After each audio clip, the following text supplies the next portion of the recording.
नमस्कार, स्वागत है आप सभी के इंडियन न्यूज में। मैं हूं आपके साथ शावनी पटनायक। बुलेटिन की शुरुआत करेंगे बड़ी खबर के साथ, जहां पर आज से शुरू होगा उत्तराखंड विधानसभा का पहला सत्र। 5वीं विधानसभा के पहले सत्र की शुरुआत होगी। राज्यपाल के अभिभाषण से सत्र का आगाज होगा। सदन पटल पर लेखानुदान पेश करें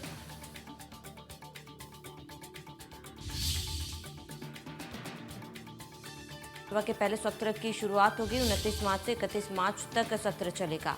इस वक्त की बड़ी जानकारी, अहम खबर आपको बता रहे हैं। यहाँ पर सदन पटल पर लेखानुदान पेश करेंगे सीएम धामी। इस वक्त की बड़ी खबर, अहम जानकारी। यहाँ पर आज से उत्तराखंड विधानसभा का पहला सत्र शुरू होगा।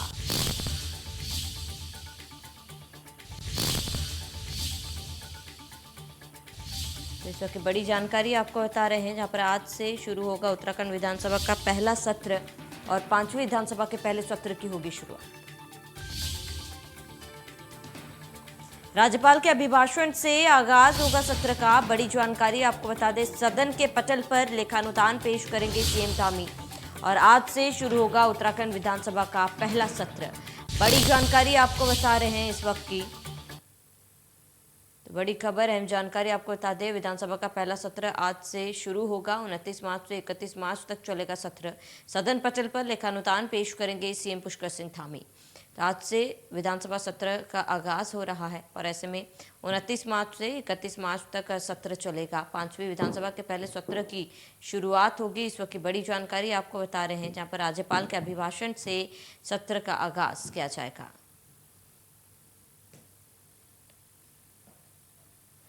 बड़ी जानकारी इस वक्त की आपको बता रहे हैं। यहाँ पर सदन पटल पर लेखानुदान पेश करेंगे सीएम धामी।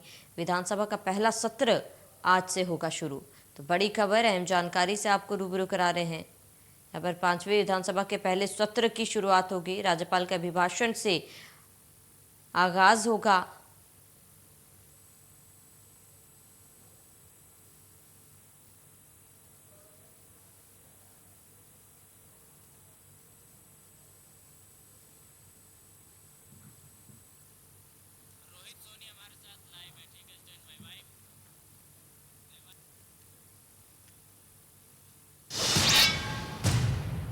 ज्यादा जानकारी के लिए संवाददाता रोहित सोनी हमारे साथ लाइव जुड़ चुके हैं। रोहित, आज जो सत्र का आगाज हो रहा है और ऐसे में तमाम तैयारियां जो है पार्टी द्वारा भी कर ली गई है, क्या कुछ तमाम जानकारी है?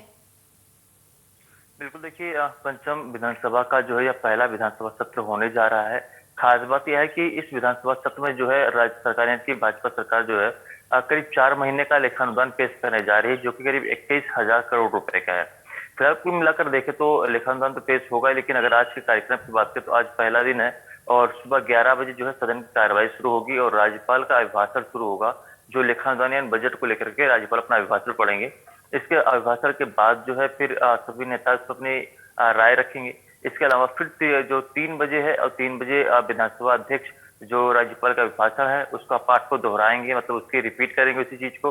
इसके बाद 4 बजे जो है विधानसभा पटल पर जो है लेखानुदान करीब 21,000 करोड़ रुपए का लेखानुदान आज सदन के पटल पर रखा जाएगा।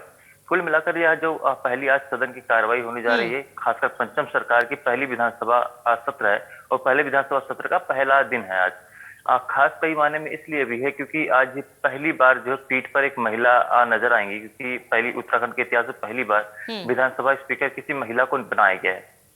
इसके अतिरिक्त अब सदन की कार्रवाई की अगर बात करें तो सदन के भीतर जो फिलहाल देखें तो 2017 के मुकाबले इस बार कांग्रेस काफी मजबूत रहेगी और लिहाजा जो कांग्रेस इस बार आक्रामक भी देखी जा सकती है। इसके अतिरिक्त बात करें तो इस बार विधानसभा में तमाम नए चेहरे भी सामने निकल कर आए हैं। तमाम वो युवा भी हैं जो पहली बार विधानसभा चुनाव जीत करके जो है आज सदन में पहुंचे हैं। इसके अतिरिक्त इस बार बीएसपी के भी यानी बसपा के भी 2 विधायक हैं और 2 निर्दलीय विधायक हैं। तो कुल मिलाकर कहें इस बार की सदन की जो कार्रवाई काफी दिलचस्प रहने वाली है। फिलहाल कांग्रेस ने अपनी पूरी रणनीति तैयार कर ली सरकार को घेरने की, लिहाजा देखा जा सकता है कि सदन के भीतर कांग्रेस काफी आक्रामक रहेगी। हालांकि कह सकते हैं कि राज्य सरकार भी पूरी तैयार है और अभी फिलहाल सरकार का गठन ही हुआ हाल ही में। ऐसे में लेखानुदान अगले 4 महीने के लिए पेश किया जाना है और इससे पूर्वत में भी भाजपा की सरकार रही है। ऐसे में सरकार को कोई दिक्कतें नहीं होंगी और फिलहाल अभी मंत्रियों को कोई दायित्व नहीं दिया गया है, लेकिन चर्चा यही है कि जो भी सवालात आएंगे उन सब चीजों को इस हिसाब से मैनेज करेंगे। फिलहाल जो अगर दायित्व नहीं जाता सारे विभाग मुख्यमंत्री के पास ही होते हैं, उसको लेकर के संसदीय कार्य मंत्री प्रेमचंद अग्रवाल का पहले ही नियुक्त कर दिया गया है और जिसके चलते अब प्रेमचंद अग्रवाल पर पूरा काम करना शुरू कर दिया है। जी बिल्कुल रोहित, क्योंकि पहला सत्र है, ऐसे में जाहिर सी बात है सरकार द्वारा तमाम तैयारी भी कर ली गई है।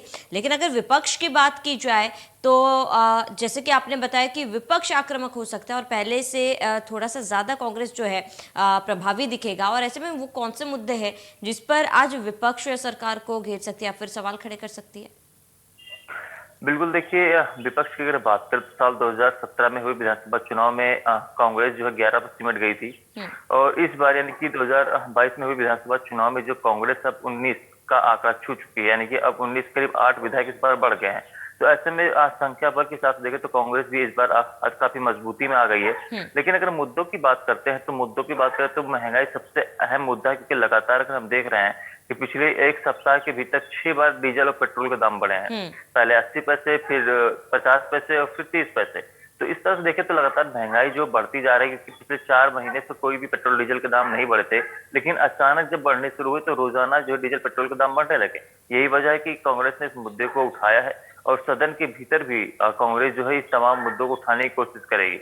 हालांकि अभी फिलहाल देखें तो जो पहला दिन है, पहले दिन तमाम कुछ कार्रवाई खास नहीं होती है, लेकिन पहले दिन राज्यपाल का अभिभाषण पर चर्चा, और उसके बाद फिर अध्यक्ष जो है अभिभाषण को पाठ करते हैं, उसके बाद से फिर लेखानुदान पेश होता है। लेकिन कल से अगर बात करें तो 30 तारीख और 31 तारीख भी 2 दिन बचा है। इन 2 दिनों में जो है विपक्ष पूरी हमलावर नजर आएगा, और खासकर महंगाई मुद्दे को लेकर के विपक्ष को आक्रामक देखा जा सकेगा। जी बिल्कुल रोहित, क्योंकि अक्सर देखा गया है जब सत्र की शुरुआत होती है, ऐसे में तमाम पार्टी जो है सत्र के पहले बैठकें करती हैं। तो ऐसे में क्या बीजेपी या कांग्रेस द्वारा कोई बैठक की जाएगी सत्र की शुरुआत से पहले? बिल्कुल देखिए, सत्र से शुरू होने से पहले बीजेपी और कांग्रेस दोनों ही दलों की ओर से बैठकें की जाती है, क्योंकि मुख्य रूप से विपक्ष में कांग्रेस है और सत्ताधारी पार्टी भाजपा है। इससे पहले अगर बात करें तो विधायक मंडल दल की बैठक होती है, जो कि बैठकें दोनों ही पार्टियों की संपन्न हो चुकी है। इससे पहले की बात करें तो सबसे पहले जो कल यानी कि बीते दिन 28 मार्च को जो है दिन में कार्य मंत्रणा समिति की बैठक हुई। कार्य मंत्रणा समिति की बैठक में जो होती है वो विधानसभा अध्यक्ष की अध्यक्षता में होती है, और उस दौरान विपक्ष और सत्ता पक्ष के साथ साथ जो है अन्य निर्दलीय और बीएसपी यानी कि सभी लोग मौजूद रहते हैं, तमाम उनके नेता मौजूद रहते हैं, उनके प्रतिनिधि मौजूद रहते हैं।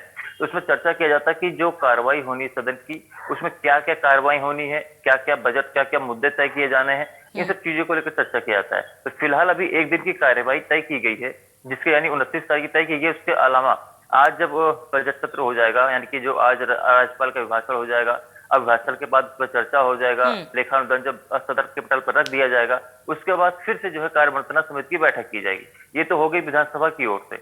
अगर हम सत्ताधारी पार्टी भाजपा की ओर से बात करें तो भाजपा की बैठक भी कल देर रात हुई है 8 बजे, जो कि मुख्यमंत्री आवास पर संपन्न हुई है। मुख्य रूप से जब सत्ताधारी पार्टी यानी कि भाजपा की जब बैठक हुई तो बैठक के दौरान तमाम विधायक मौजूद रहे, और उसमें एजेंडा चर्चा किया गया कि आखिर सदन के भीतर अगर विपक्ष जो हमलावर नजर आता है, किस तरह से उसके जवाब देने हैं, क्या कुछ अपनी रणनीतियां रखनी है, इन सब चीजों को लेकर चर्चा किया जाता है। अब अगर हम बात करें विपक्ष की, तो विपक्ष में भी काफी एक अहम भूमिका निभाता है, खासकर सदन के भीतर और खासकर जनता के जो मुद्दे उठाने के मामले में देखें तो। इसी क्रम में कल 4 बजे जो है कांग्रेस की बैठक हुई। कांग्रेस की बैठक में भी तमाम मुद्दों पर चर्चा किया गया। हालांकि इस कांग्रेस की बैठक में एक मामला यह भी सामने निकल के आया कि उत्तराखंड का नेता प्रतिपक्ष कौन होगा, क्योंकि अभी तक कांग्रेस जो है नेता प्रतिपक्ष का चयन नहीं कर सकी, यानी कि अपने विधायक मंडल दल का नेता चयन नहीं कर सकी है, जिसको लेकर के कल बैठक हुआ था, लेकिन अभी तक स्थिति स्पष्ट नहीं हो पाई है। लिहाजा कल बैठकों में तमाम मुद्दों पर चर्चा किया गया है कि सदन के भीतर किस तरह से जनता के जुड़े मुद्दों को उठाना है, किन खास मुद्दों को उठाना है, इन सब चीजों को लेकर चर्चा किया गया। अब ऐसे में आज बजट सत्र पेश होना है, और चर्चा है कि आज सुबह तक जो है 11 बजे सदन की कार्रवाई शुरू होगी। उससे पहले ही पहले जो है कांग्रेस जो है नेता अपने विधान दल का नेता जो चुन सकती है, यानी कि नेता प्रतिपक्ष मिलने के आसार जताए जा रहे हैं। और फिलहाल जो नाम चल रहे हैं, नामों पर गौर करें तो पृथ्वी सिंह इससे पहले भी नेता प्रतिपक्ष रहे हैं, और चर्चा है कि उनको एक बार फिर से नेता प्रतिपक्ष की जो जिम्मेदारी सौंपी जा सकती है। जी बिल्कुल रोहित, हमारे साथ जुड़ने के लिए आपका बहुत बहुत शुक्रिया। 23 मार्च को मंत्री पद और गोपनीयता की शपथ लेने के बाद आज कैबिनेट मंत्री सतपाल महाराज देहरादून स्थित शहीद स्मारक पहुंचे, जहां उन्होंने शहीदों को नमन किया। वहीं इंडिया न्यूज से बातचीत में सतपाल महाराज ने कहा कि उत्तराखंड संयुक्त संघर्ष समिति का हिस्सा रहे हैं। वहीं हालांकि राज्य गठन के बाद उत्तराखंड राज्य में तमाम विकास कार्य हुए और अभी तमाम विकास कार्य किए जाने हैं।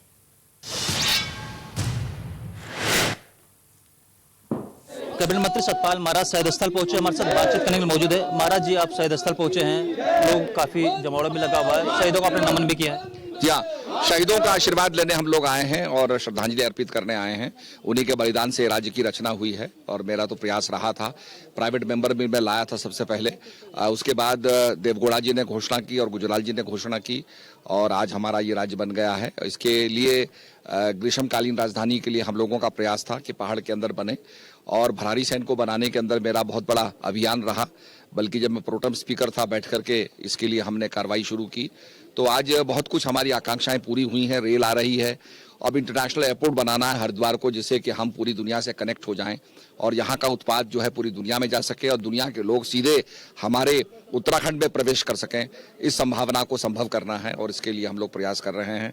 इसमें हमारी योगा फ्लाइट्स, ध्यान flights, Chardham flights, adventure destination flights, Ganga flights, इस प्रकार की सारी फ्लाइट्स हमारी उत्तराखंड में आएंगी और दुनिया के अनेक स्थानों से, चाहे वो वैंकूवर हो, मेलबर्न हो, आपका न्यूजीलैंड हो, लंदन हो, न्यूयॉर्क हो, सबसे यात्री सीधे हरिद्वार उतरेंगे। तो निश्चित रूप में हजारों बच्चों को, हमारे जो बेरोजगार उनको रोजगार मिलेगा और हमारा उत्तराखंड जो है वर्ल्ड मैप में आएगा। सर, शहीद स्थल तो आप पहुंचे, लेकिन लंबे समय शहीद जो आंदोलनकारी है वो मांग कर रहे हैं कि इसका सौंदर्यीकरण होना चाहिए, जीर्णोद्धार होना चाहिए। इसको लेकर इसको करवाएंगे, जो हमारे पास ज्ञापन दिया है उस पर कार्रवाई करेंगे हम लोग।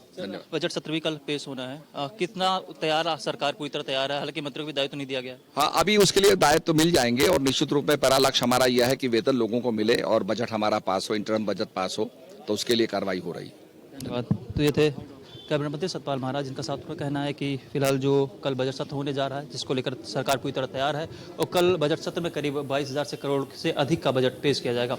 कैबिनेट सौरभ साथ रोज 23 मार्च। विधानसभा चुनाव के बाद लगातार बढ़ती महंगाई को लेकर महिला कांग्रेस ने आज सड़क पर उतरकर केंद्र सरकार के खिलाफ नारेबाजी और प्रदर्शन किया। इस दौरान तमाम महिला और सिलेंडर, सब्जी, दाल की कीमत को लेकर सरकार के खिलाफ हल्ला बोला। महिला कांग्रेस ने आरोप लगाया है कि केंद्र की मोदी सरकार महंगाई खत्म करने के वादे को लेकर गद्दी पर पहुंची थी, लेकिन अब उन्हें जनता की मुश्किलों से कोई सरोकार नहीं रह गया।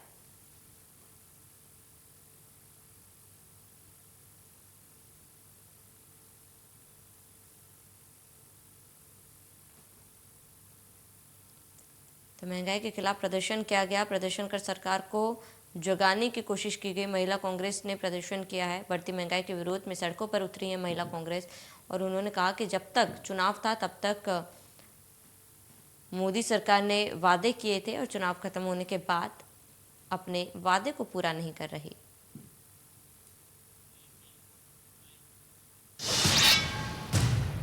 उत्तराखंड राज्य के पंचम सरकार के गठन के बाद सरकार के इस कार्यकाल का पहला विधानसभा सत्र 29 मार्च से शुरू होने जा रहा है, जिसकी तैयारियों में सत्ताधारी पार्टी समेत विपक्ष जुट गया है। विधानसभा सत्र को संचालित किए जाने को लेकर आज विधानसभा में संसदीय कार्य मंत्रणा समिति की बैठक की गई। बैठक में निर्णय लिया गया कि 29 मार्च को राज्यपाल के अभिभाषण के बाद शाम को लेखानुदान पेश किया जाएगा।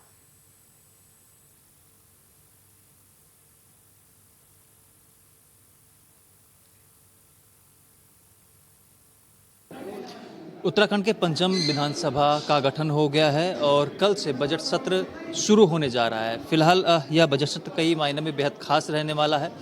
मुख्य रूप से बात करें तो पहली बार महिला स्पीकर चुनी गए हैं, जिनकी अध्यक्षता में जो है सत्र कल आहूत होगा। कल के अगर कार्यक्रमों की बात करें तो राज्यपाल का अभिभाषण होगा। राज्यपाल के अभिभाषण के साथ जो है तमाम अन्य जो कार्य हैं वो किए जाएंगे। हालांकि फिलहाल जो सत्र की आहूत हुई रही, इसमें लेखानुदान पेश किया जाना है। लेखानुदान करीब 21,000 करोड़ का होगा जो पेश होगा। इसके अतिरिक्त हम बात करें तो इस बार विधानसभा सदन के भीतर जो है बीजेपी 47 बहुमत के साथ रहेगी, तो वहीं विपक्षी दल भी लगातार हमलावर नजर आएगा। हालांकि इस बार बसपा के भी 2 विधायक सदन में मौजूद रहेंगे, तो वहीं 2 निर्दलीय विधायक भी रहेंगे। कुल मिलाकर कहें कि जो विधानसभा सत्र है कल से शुरू हो रहा है और अगले 3 दिनों तक विधानसभा सत्र संचालित होगा, जिसकी तैयारियों को लेकर बात करें तो तमाम व्यवस्थाएं मुकम्मल कर ली गई हैं।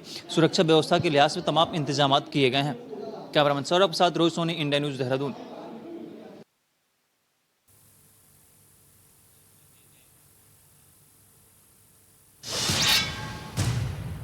इस बीच एक बड़ी जानकारी से आपको रूबरू करा दें। इस वक्त की बड़ी खबर, अहम जानकारी आपको बता रहे हैं, जहां मुख्यमंत्री ने शिक्षा निदेशक पर कार्रवाई की है। बड़ी खबर, अहम जानकारी, सीमा जौनसारी को पदमुक्त किया गया। बड़ी खबर आपको बता दें, कुंवर को फिर सौंपी जिम्मेदारी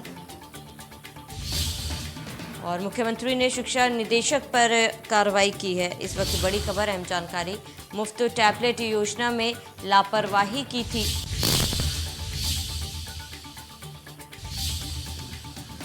तो मुख्यमंत्री ने शिक्षा निदेशक पर कार्रवाई की है। बड़ी जानकारी आपको बता दें, झांसीमा जौनसारी को पद्ममुक्त किया गया था, कुंवर को फिर सौंपी गई थी जिम्मेदारी। बड़ी जानकारी आपको बता दें, अहम खबर, मुख्यमंत्री ने शिक्षा निदेशक पर कार्रवाई की थी। और इस वक्त की बड़ी खबर, मुफ्त टैबलेट योजना में लापरवाही की थी जिसके लिए कार्रवाई की गई।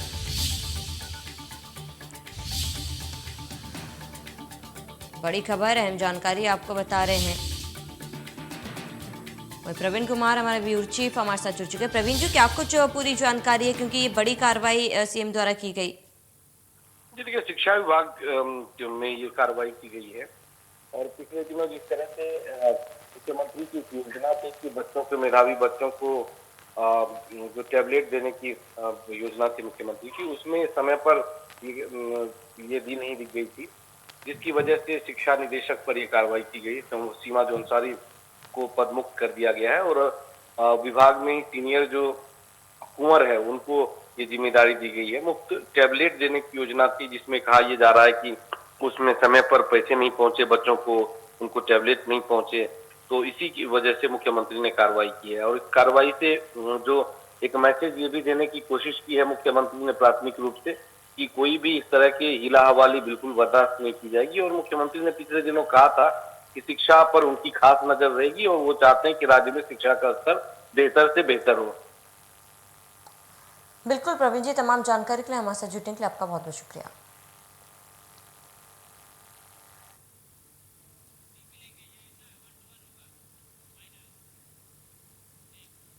तो उत्तराखंड राज्य के 5वीं सरकार के गठन के बाद सरकार के इस कार्यकाल का पहला विधानसभा सत्र 29 मार्च से शुरू होने जा रहा है, जिसकी तैयारियों में सत्ताधारी पार्टी समेत विपक्ष जुट गया है। विधानसभा सत्र को संचालित किए जाने को लेकर आज विधानसभा में संसदीय कार्य मंत्रणा समिति की बैठक की गई है। बैठक में निर्णय लिया गया है कि 29 मार्च को राज्यपाल के अभिभाषण के बाद शाम को लेखानुदान पेश किया जाएगा। 29 मार्च से आहत हो रही बजट सत्र को लेकर हमारे संवाददाता रोहित सोनी ने संसदीय कार्य मंत्री प्रेमचंद्र अग्रवाल से खास बातचीत की। देखिए रिपोर्ट। 29 मार्च से पंचम सरकार का बजट सत्र पेश होने वाला है। हमारे साथ बातचीत करने के लिए मौजूद है संसदीय कार्य मंत्री प्रेमचंद अग्रवाल से बात करेंगे। सर, कल से बजट सत्र शुरू हो रहा है, कितनी तैयार है सरकार? देखिए, कल से जो हमारा सत्र शुरू हो रहा है, वैसे तो हमारा ये सरकार का पहला सत्र है और इसमें लेखानुदान हम लोग पेश करेंगे। और अभी तक जो कार्य मंत्रणा समिति की जो बैठक हुई है उसमें तय हुआ कि कल श्री राज्यपाल जी का अभिभाषण पहले होगा और शाम को ही हम लेखानुदान पेश करेंगे और परसों उसको पारित करेंगे। सर, इस बार का जो बजट सत्र पहला भी सरकार को कई मायने ऐतिहासिक भी रहेगा, क्योंकि पहली बार जो पीठ पर महिला बैठी नजर आएंगी, इसको किस तरह दिखता है? देखिए, मैं अपने हाईकमान का बहुत धन्यवाद कर रहा हूँ कि जिस प्रकार से इस चुनाव के दौरान महिलाओं का आशीर्वाद भारतीय जनता पार्टी पर रहा। और मुझे ऐसा लगता है कि शायद एक जगह को छोड़ दूँ तो हमारा उत्तराखंड में पहली बार महिला को जिम्मेवारी मिली है अध्यक्ष विधानसभा के रूप में। मैं उनको बधाई भी दे रहा हूँ। एक नया इतिहास ये विधानसभा रचने जा रही है और मुझे तो उम्मीद है कि उनके संरक्षण में हमारा ये कार्यकाल बहुत अच्छा जाएगा। सर, आपके पास इससे पहले प्रदेश अध्यक्ष मतलब विधानसभा अध्यक्ष की जिम्मेदारी रही है, तो आपको कहने की एक्सपीरियंस ज़्यादा है, इस बार सदन में क्या कुछ नया देखने को मिल सकता है? नहीं, आप देखिए कि कोई भी सरकार जब आती है वो जनता के लिए निर्णय लेती है। तो हम तो बस एक ही बात कहेंगे कि माननीय मुख्यमंत्री जी ने पहली कैबिनेट में जिस प्रकार से समान नागरिक आचार संहिता का निर्णय लिया, उसके लिए कमेटी बनाने का निर्णय लिया, उधर मैं अपने माननीय प्रधानमंत्री जी का धन्यवाद कर रहा हूं, जिन्होंने 6 महीने के लिए फिर राशन जनता को फ्री में देने का जो निर्णय लिया। यानी कि ये सरकार जनहित में निर्णय करने वाली सरकार है, ये जनता के लिए काम करने वाली सरकार है। और जिस प्रकार से हम दीनदयाल जी उपाध्याय के सिद्धांतों पे चलने वाले लोग हैं कि अंत में बैठे हुए व्यक्ति का हमें जो है उत्थान करना है, जो दलित हैं, शोषित हैं, वंचित हैं, उन लोगों का हमें ध्यान रखना है। तो ये सारे काम इस दौरान होने वाले हैं। जिस प्रकार से माननीय युवा मुख्यमंत्री जी ने पिछले 6 महीने के अंदर। चलिए, इसके साथ इस बुलेटिन में मेरे साथ इतने ही। देखते रहिए इंडिया न्यूज़।